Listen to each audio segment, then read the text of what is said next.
Hey guys, it's M4J here, and welcome back to the Jeffries Network here on OpenTTD. Before we get into the episode proper, the time lapse has already started, but I just want to tell you guys about something that's happened this week. In fact, just a couple of days ago. So, as you know, I used the Lieutenant Joker patch. I forgot the word then. I used the Lieutenant Joker patch. I really should call him Lieutenant Joker because I'm British, but Lieutenant I think works better, sounds nicer, flows better, unless he tells me otherwise, of course. But yeah, I use his patch, and I've been doing some reading myself on some of the forums to see what other types of patch there are and what they offer. And to be honest, out of all the ones I've looked at, there aren't any that make me think, oh wow, I'm going to play this patch instead, especially with the announcement this week. So kind of spontaneously, Lieutenant Joker uploaded a video saying new features, and the only part on the forums that really piqued my interest was something to do with departure boards. Someone had come up with a way in which you can select a station, and you select something called departure board, and it will show you all of the trains arriving and departing from that station, and the destinations of which they're going to. Basically like a real life departures board in a mainline station. And I thought, that looks really cool. But it wasn't enough to make me want to play with a different patch, because I really like the patch that I'm playing with now. So, you know, Lieutenant Joker uploads this video, new features, and I checked it out. And one of the 3 new features is exactly that. He's added the feature that allows you to have departure boards, which means in the future, in the very near future in fact, you will be getting some videos showing some of the main stations on the network and the departure board of that station. So for example, God City St George, you get a departure board and it will show you all the destinations that trains leaving GSG go to. I think that would be a really cool way of surveying the network and seeing, you know, where trains are going, where passengers are going. So that's the first thing. Second thing is also to do with this patch update. So as you know, in the past I've really struggled with timetabling trains. The actual timetabling of them is relatively easy. The bit that's proved difficult is when trains start automatically changing the times in which they're stopping at stations, and that's really frustrating when that happens, because it throws the whole, not just that schedule, but all of the other schedules of trains running on that route. It throws them all out of whack. Joker's fixed it. He's actually, instead of the autofill button, there's now a button that just says automate, and it updates in real time the place and location of each train, along with how long it's taken for it to travel from the previous station to the next station, and then it auto adjusts the gaps between trains so that they are always constant. And I don't know about you guys, but if there's ever a time where you're playing a game and there's a button that if you click that button, everything you've spent hours and hours and hours working on suddenly becomes 1,000 times easier, that's this button. This button is the best button that's ever been put in OpenTTD as far as I'm concerned, because it now means I can use my service schedule sheet still to generate the number of trains that I need for each service, buy them all, do the speed limits and things like that and the stop times, and then just press go and then press automate, and it will do it all for me by itself.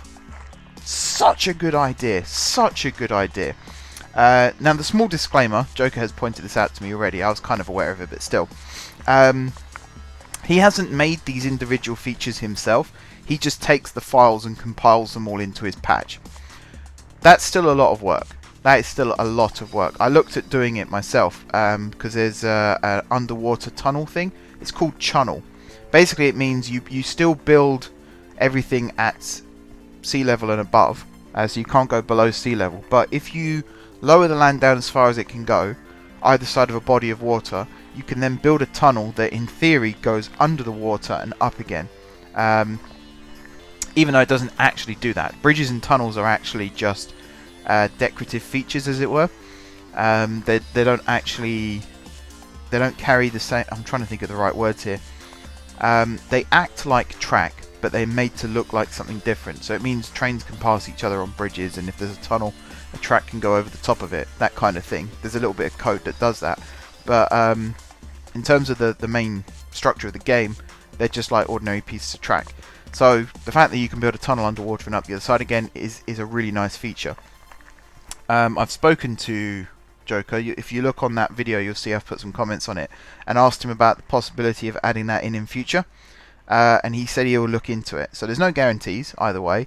As I said to him, and I'll say to you guys as well, I'm not fussed if it's not possible to bring it in. I've had some ideas where it would be nice if it was a possibility. It will certainly make building metro lines around Bar City a lot easier, but I'm not going to lose any sleep over the fact if it's not possible. But overall, really, really good stuff. Really good stuff. It's just one of these things where I was starting to contemplate putting the series on hiatus a little bit. I've got some good ideas for the next few weeks, but after that, I was kind of starting to run out of ideas, run out of steam a little bit. I think, to be honest, in general, it's the fact that, you know, university work, I've been working solidly since September. I've had like the odd week off here or there, but most of the time it's because of tiredness or illness that I've had those days off. It's been a long time since I actually had a holiday, and I think that's all sort of coming to a head in terms of this series as well. It's been a long time since I've not had to worry about making an OpenTTD episode. The truth of it really is, I don't want to let you guys down, because I know how much this series means to some people. It means a lot to me too, don't get me wrong. But yeah, I was starting to think about winding things up for an extended break. But with this new patch released, I haven't used it in this episode. I will try and remember to download the latest version for next episode. But I'm definitely thinking of new ideas again that I can implement. There's a big project that will be started next episode that I think will keep things ticking over for quite some time.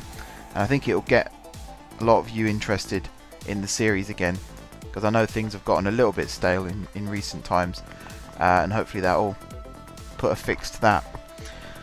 In the meantime, the first of the month has come and gone, which means there's more rail news that I can give you. So I've got my magazine here.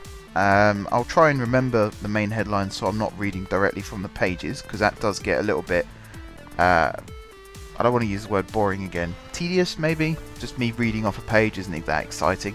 But there's a lot of actual rail news this time. I think last month things were a bit slow. There was a couple of major stories, but apart from that, it was pretty much, you know, basic stories. Whereas this time around, there's been some milestones in the rail industry. So anyone who's been keeping up with the Thameslink project, you will know that the first ever Thameslink automatic train operation took place on the 17th of March. So it was a train that was running from, I think it was Cambridge to, no, I think it was Peterborough to Horsham actually. All I know is it came from the East Coast Main Line, that's the main thing. As it went into the canal tunnels, ATO was switched on for the first time. Basically it's a system in which the ETCS system, which is the European Train Control System, I think it stands for. I think that's right. It offers the driver automatic train control, essentially. So when you reach a certain point, it activates, and a message comes up in the cab saying automatic train control. The driver then accepts the request, and the train drives itself.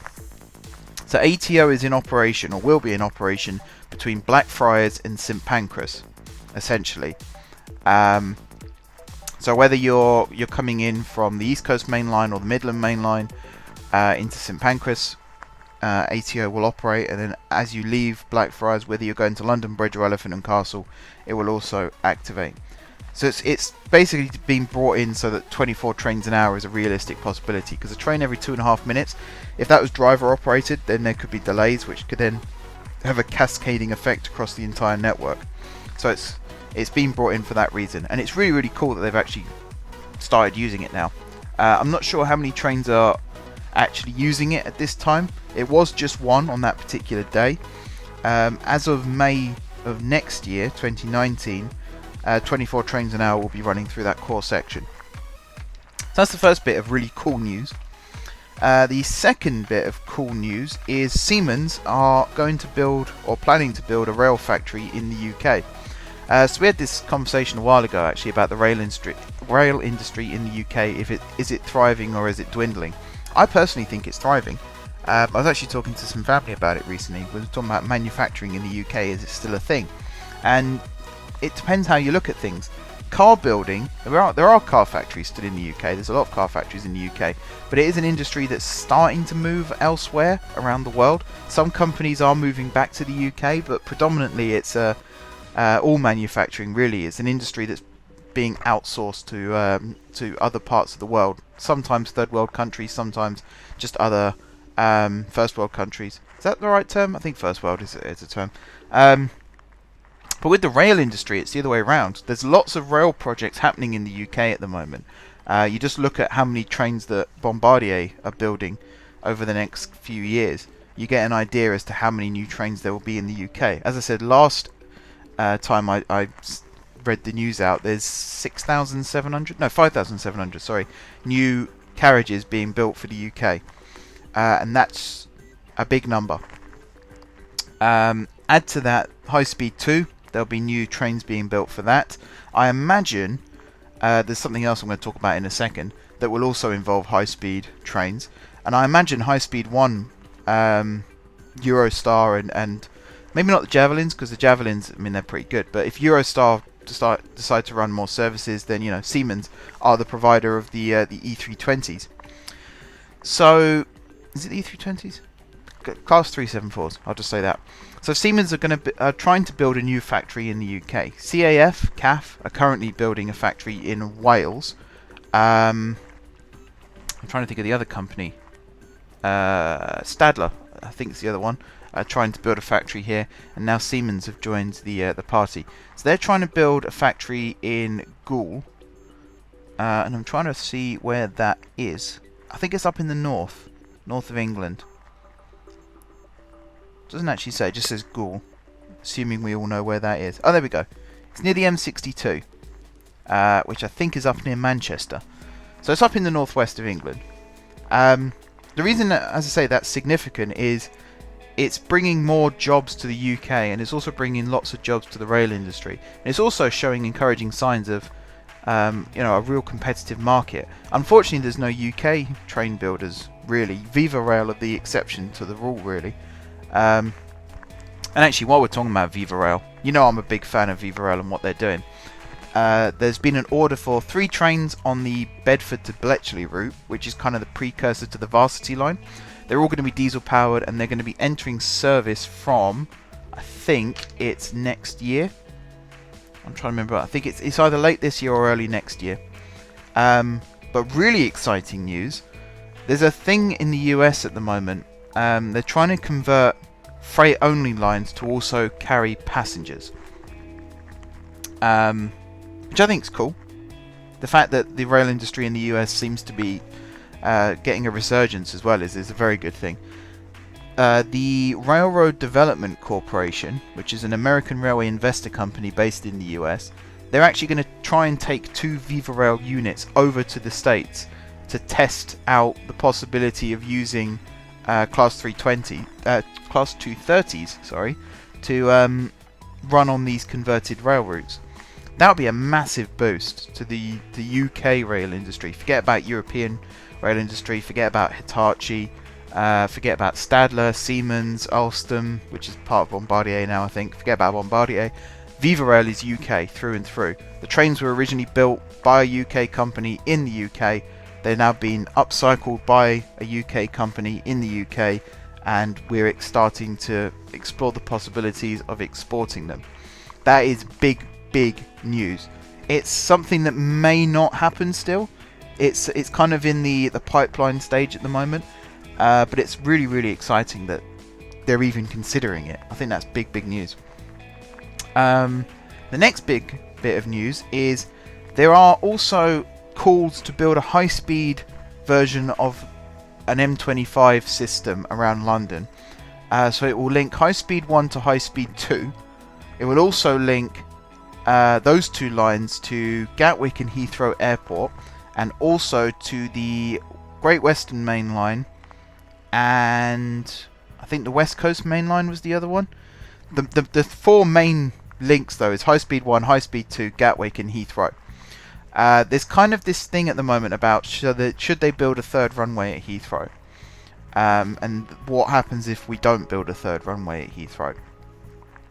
One of the possibilities was turning Gatwick and Heathrow into a combined hub. The problem with that is Gatwick and Heathrow are about 50 miles apart. It's not ideal. So this high-speed link is essentially an orbital high-speed network around London. I'm not sure if it completes a full circle. I don't think the article says whether it completes a full circle, but it will certainly, from high speed 1, I'm trying to remember where it said it would branch off. But I don't think it's... Oh, there we go. Connections are proposed with high speed 1 at Ashford and with high speed 2 near Denham.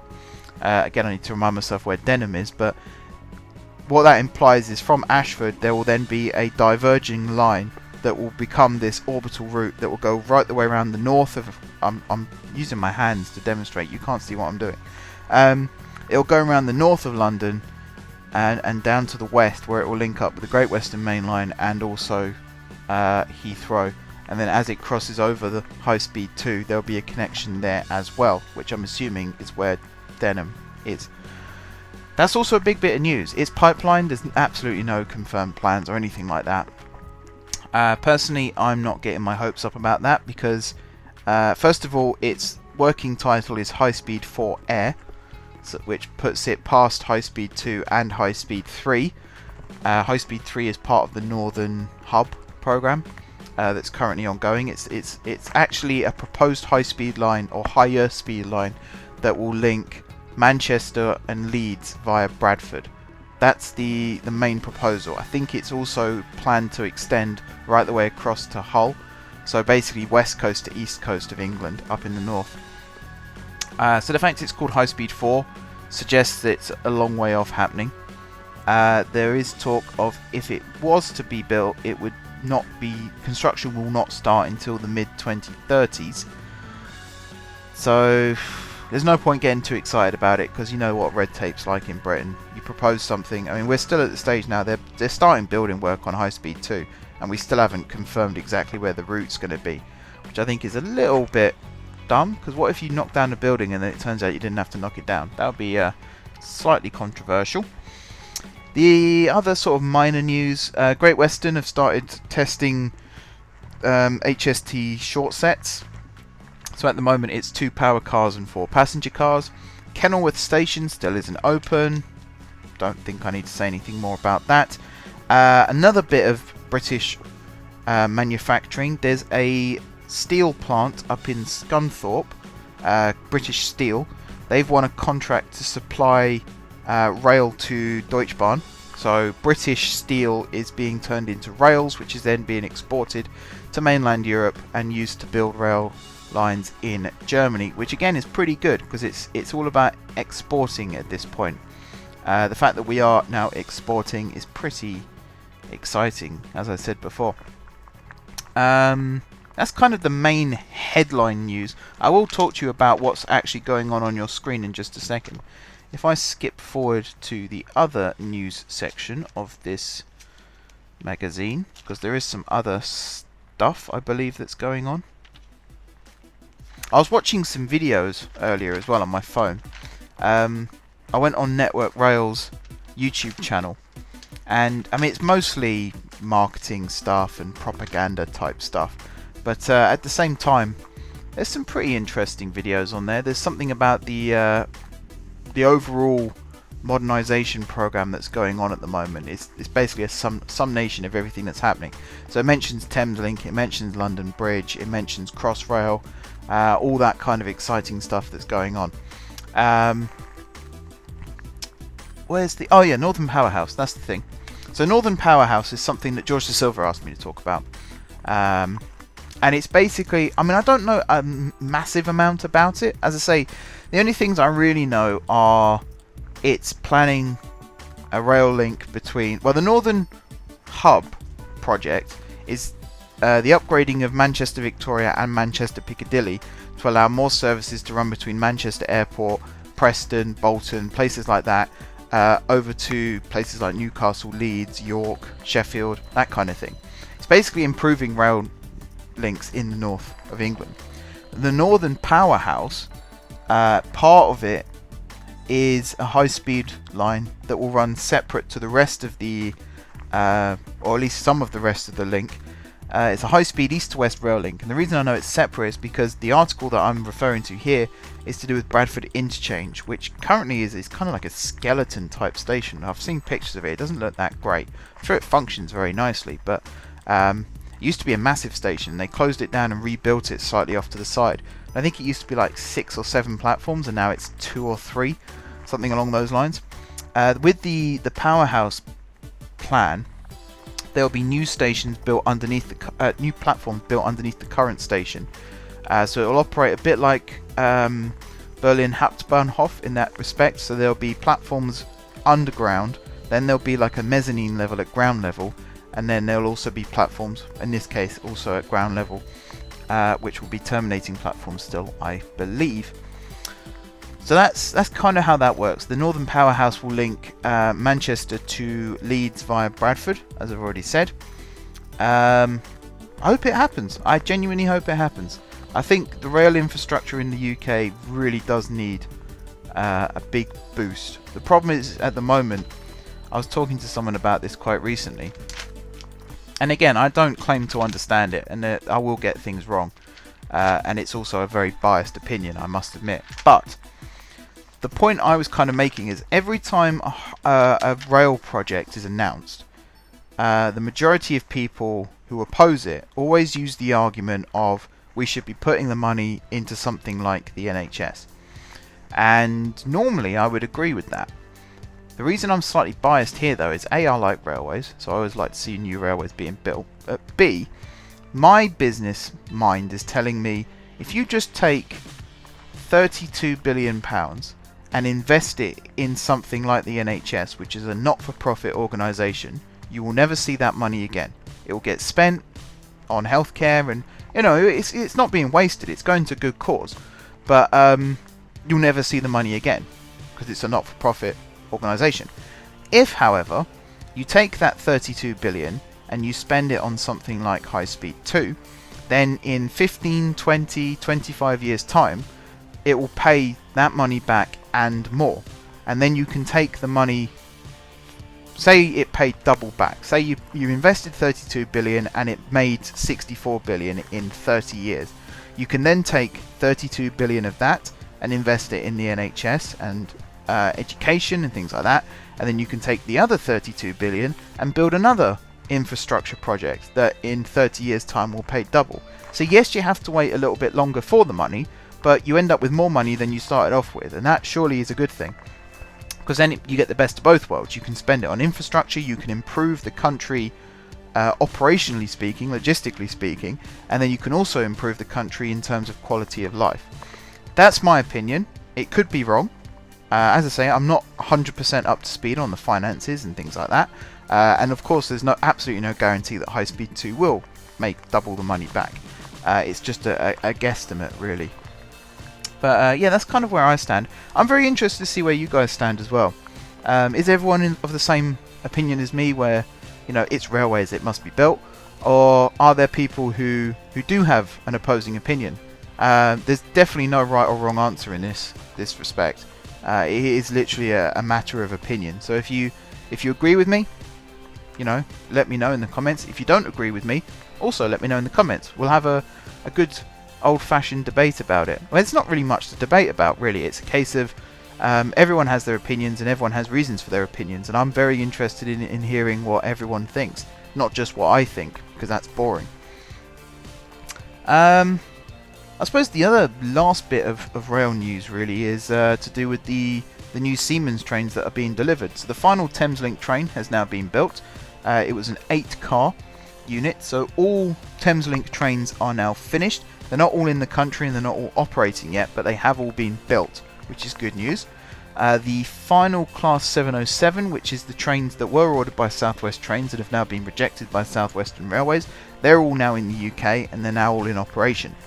The first 717, which is like the baby brother of the other two, I suppose it's the twin sibling with the 707 in many respects. It's been built to work on the Moorgate branch. The first of those is in testing, and what's interesting about that is, unlike the 700, it doesn't have a yellow nose. It's actually got a white nose, which means it might be the first of that type to not have the warning panel on the front, because they introduced new laws quite recently. So if you look at the Crossrail trains, they don't have the yellow front either, and it's because in the past it was because the headlights weren't strong enough to make you aware of the fact a train's coming, something like that. So the yellow was there as like a warning signal kind of thing.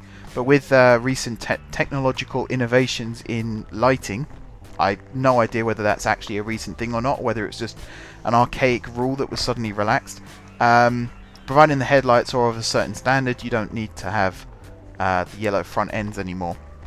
And it's good that there are companies starting to take advantage of that, because the yellow front on some trains does ruin the look of the train. In some cases it actually enhances it. The original Pendolino design was very, very nice. It utilised the front end quite nicely. But I have to admit, the Class 800s, 801s, 802s, they do look a bit stupid with the yellow nose. All trains in Britain, really, at some stage will look stupid with the yellow nose. So it's nice that they're getting rid of that. Slowly phasing it out. I think that's it for the major news. They are testing 345s on the Great Western Main Line now, but I think I mentioned that in the past. So I'll leave the news there for a second and actually talk to you about what's happening on screen.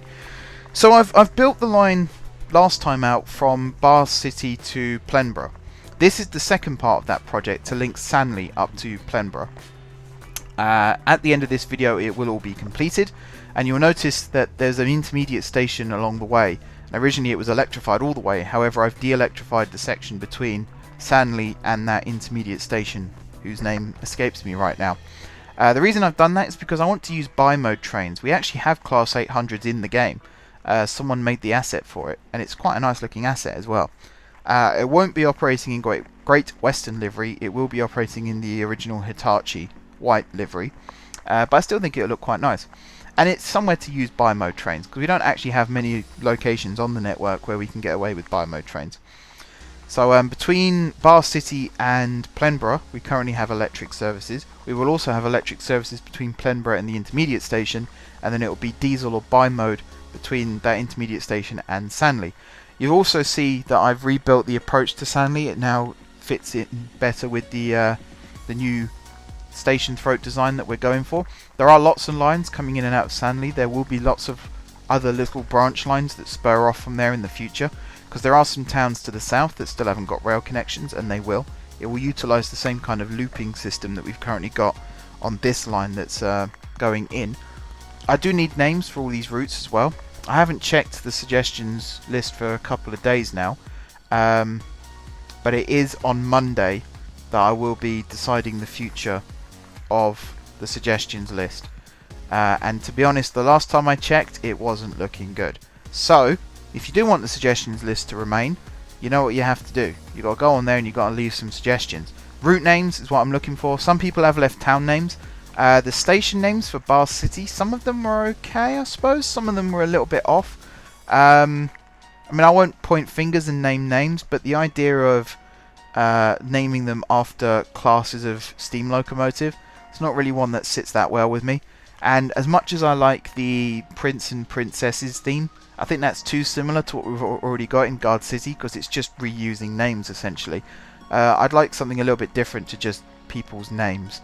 That's not to say that if I don't build another massive city in the future, or if we start a new map at some point in the future, I won't dismiss those ideas, because I think they are good ideas.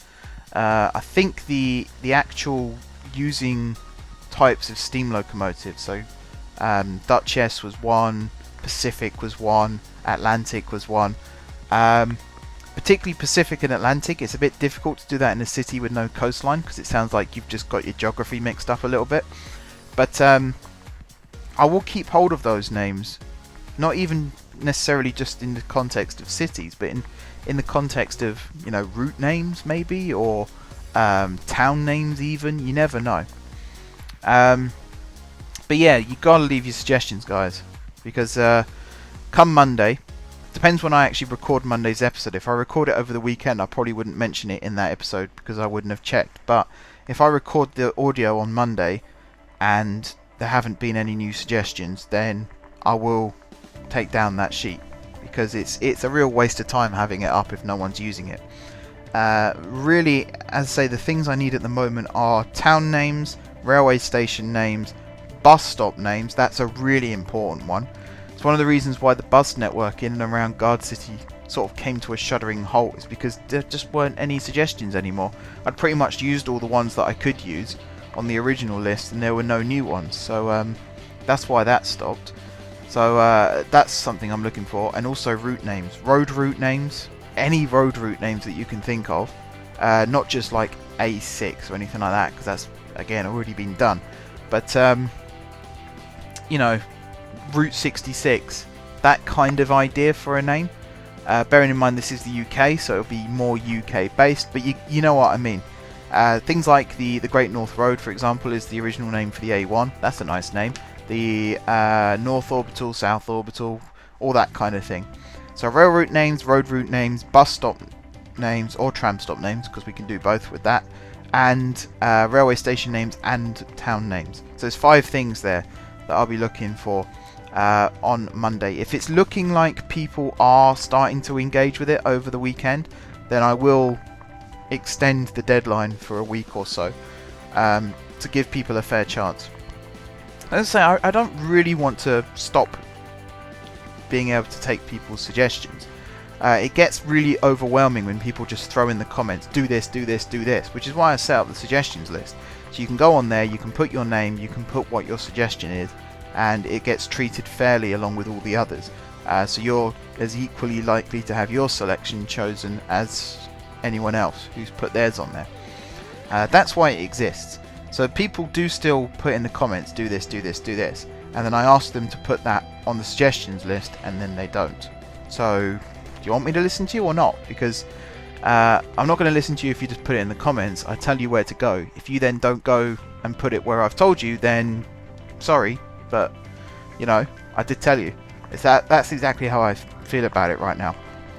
So as I say, you've got 3 days from today when you're watching this, and if it looks like people are using it, then I will extend it for a week.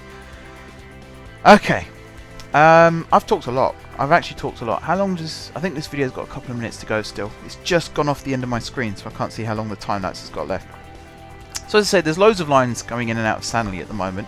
I've rebuilt all the approaches to Sanley. Off camera, I've added more platforms to Sanley as well, because it's also something else that George Da Silva asked me about, was doing projects like the Northern Hub where I add platforms to stations. I will definitely be doing that. James Moton also asked me recently actually about abandoned stations, because there are lots of abandoned stations in the UK. One of the best examples I can think of is if you're on Thameslink between Farringdon and St Pancras, you do pass through the old King's Cross Thameslink station. You know, it still exists. In fact, depending on the day of the week, the original tunnels that used to link up the platforms to street level are still used as public subways.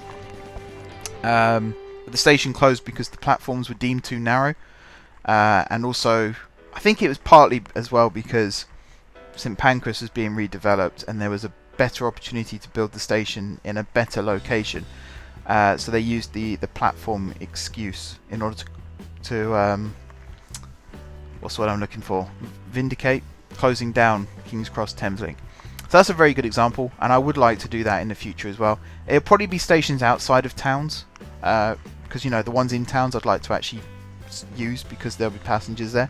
The ones outside towns though, yeah, we could leave a couple deliberately abandoned to make that sort of realism factor as well. Speaking of realism, that's a little bit of a clue as to what next episode is going to be all about. But this episode is now coming to an end, guys, so thank you very much for watching. Don't forget to leave a like if you enjoyed the video, and of course if you're enjoying the series, drop some comments down below with ideas for future episodes, and do please go to the suggestions list and leave your suggestions there.